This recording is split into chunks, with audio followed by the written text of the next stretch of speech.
Mr. Borrego, I just wanted to ask, with all this going down,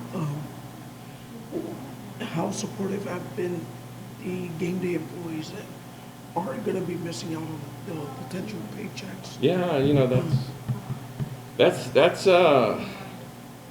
that's really probably the worst part of this. There's a lot of people that work hourly. They work for the arena. They don't work for us. But we had 5 games left. That's 20% of our season. So that's 5 paychecks that the people that work here doing the parking attendants, the ticket takers, security, ushers, concession workers. That's 5 paychecks that they're going to miss. So it really saddens us because as much time as we spend here, we become close and friends with all of these people.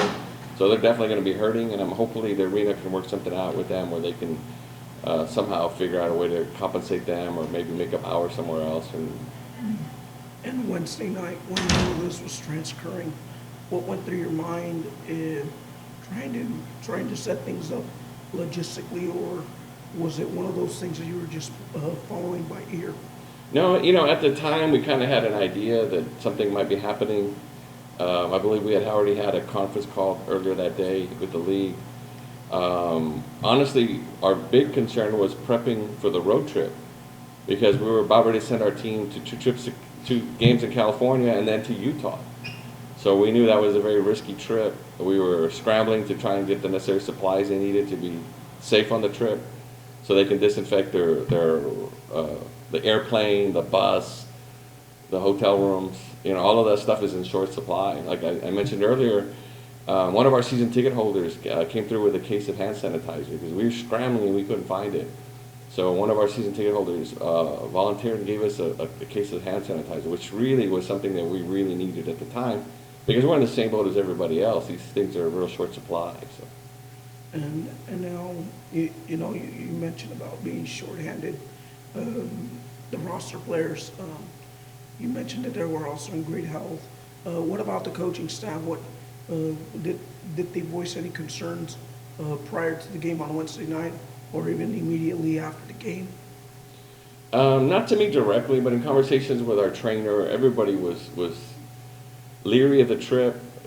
They were concerned that we had the necessary supplies they needed. They're concerned about safety. The last thing you want to do is go on a trip like that and then get infected, but then come back and spread it to your loved ones, to your family, or to your friends. So that's probably the worst part of it. Is these guys are tremendous athletes. They're super healthy, in tremendous shape. So I'm sure that they're probably more able to fight off things like this than the average person. But then you come back and you unknowingly give it to other people, and that's really what's probably that bothered them the most. And you mentioned your athletic trainer, Craig Skinner.